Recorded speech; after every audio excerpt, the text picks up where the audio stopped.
rencana hari kedua ini kita akan lakukan tindakan.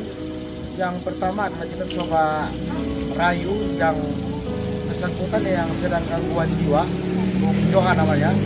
Kita akan coba rayu untuk bisa bersihkan karena 2 tahun pas belum dibersihkan. Kedua, kita juga ya bersama-sama dengan mahasiswa akan lakukan tindakan pembersihan bedah rumah atau bersihkan rumah setiap ruangan karena bertahun-tahun tidak pernah dibersihkan. Jadi situasi tempatnya memang dorong seperti kandang binatang. Kita akan mulai hari ini 2 tim pertama bertiba dan tim kedua sementara tiba, dan kita akan mulai ikuti terus kegiatan hari ini. Kiranya semua bisa berjalan dengan lancar. Oke.